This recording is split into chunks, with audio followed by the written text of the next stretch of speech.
Today I am sending hundreds of clashers back to the Bronze Pro League with the Colosseum Troll Base. How is it so good, you may wonder? Well, first of all, I hired BK blinders to look over my gold vaults. Secondly, I added some extra security measures by installing the maxed out fishing rod. Lastly and most importantly, the black hole. If there is a hole, there is a goal. Did anyone enter the hole? Oh yes, they did.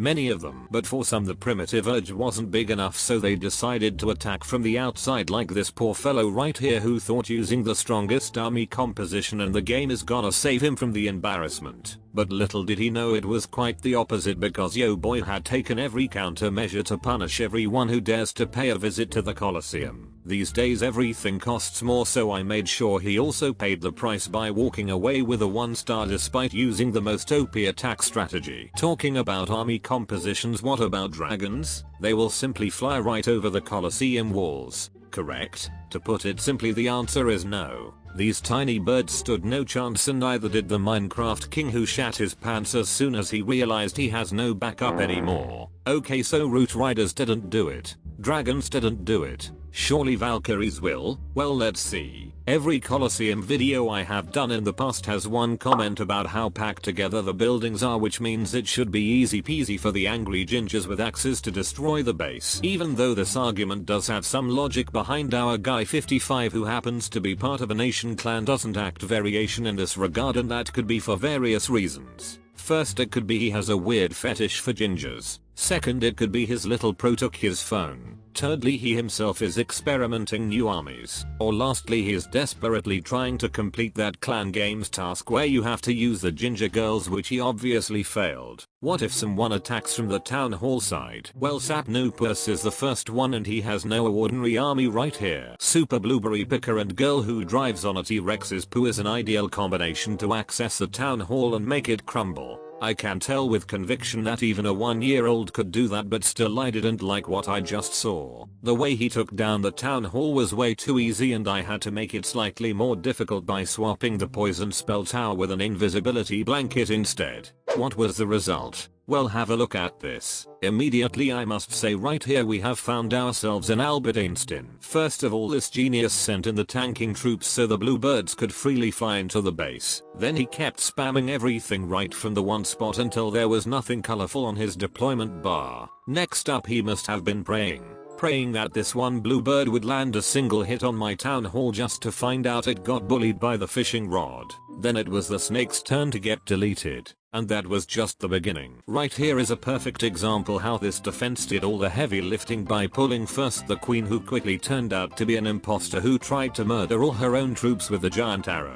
Next up in the line was the Minecraft king, who also got disarmed pretty quickly, which meant the hook tower had just eliminated half of the heroes. Luckily though, Ultimate King's army of electromommies had a full blast sightseeing the outer walls of the Colosseum with their purple-haired tour guide, who was very soon ready to visit some Italian beaches. It really did seem that the invisibility tower change had brought some different kind of trickery into this base, as no one could even score a 1-star. But finally it happened. Yup, an attack from the core. Iwan from Garuda, Indonesia, was the first courageous one to accept the ultimate challenge of the Colosseum arena. This challenge's purpose was to test how long would your troops survive in the pit before they turn into a roasted meat, or you could say into ashes. That's right, actually it was no challenge, but rather me providing people with cremating services for completely free, and as you can see so far, it had 100% customer satisfaction. Next up, there was a hunter, a death hunter I would say. In the beginning he thought he could somehow escape the death by trying to be invisible and stuff, but very soon he learned there is no running from the inevitable. No matter how many spells of protection he tried to use, in the end it was my town hall who went invisible. But then something tragic happened.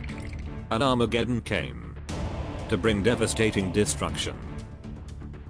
I am just kidding. Who would have thought Armageddon started with an absolute flop of a blimp fail, but that's exactly what happened. Despite how much I appreciated his kind act of trying to save my BK blinder leader, I still couldn't stop laughing at the massive destruction the Armageddon had caused to the Colosseum. More people came to dump their troops into the dumpster until someone tried to do the royal champion walk. Surely that can beat the Colosseum. right? As we all know, at the time of recording this, RC walk was very much the main thing people used to triple bases, and there was no counterplay really. Legends League didn't have any battle modifiers, and spring traps were as useless as regular goblins who can only be seen during the introduction of opening a new cock account these days. But despite all of that, Colosseum refused to fall down even when facing the most OP attack strategies. Since we are already talking about OP attack strategies, then here we have Mardy, who possesses experience and knowledge like no other on this planet Earth. His hero ability usage is brilliant, his funneling is divine, and his fireball value is maximized. Yup, our guy right here has some next level innovation, not only when it comes to execution,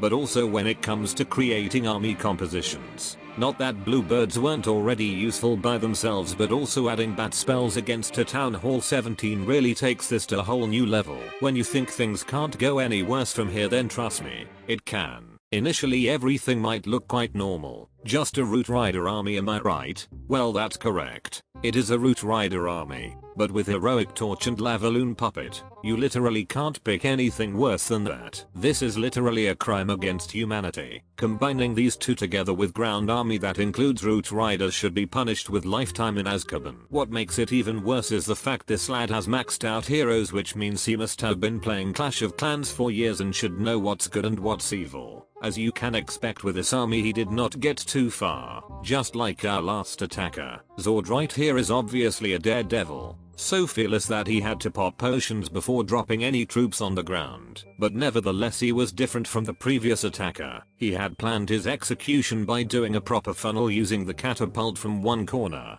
and goblin walk from the other corner. Like all goblins, they like gold, and having that knowledge, the fishing rod decided to help out the goblin queen by moving her slightly closer to the gold storages. Unfortunately, Zord didn't quite like that, after which he unleashed his anger by spamming his army into the core until he realized there is no potion that helps him beat the Colosseum.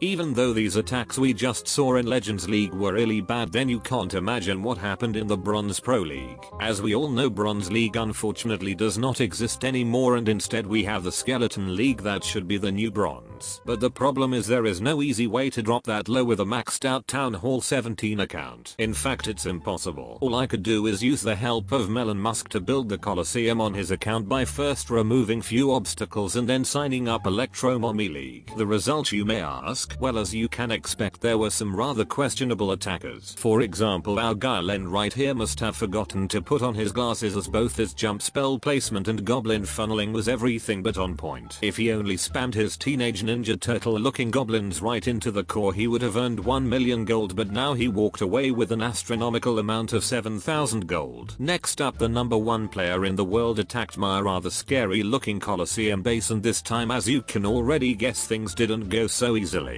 Even though I couldn't go to Skeleton League myself, then at least here the skeletons were brought to me that in the end caused my base some pretty serious damage. Then he surgically cleaned up the outer buildings to send in his main army along with the Amazon delivery vehicle that tosses backup troops across the base. As his army pushed through these high-level walls, I knew I had to pay Melon Musk back all the lost gold and elixir, which puts me in a difficult spot where I have to ask you guys to kindly use code Jaso, or otherwise Melon sends me to the moon where there is no internet to keep up with my very consistent uploading schedule. Also, if you would like to see a really rare Bronze Pro League footage of the Colosseum base, then here is a short compilation of geniuses you used to find out there.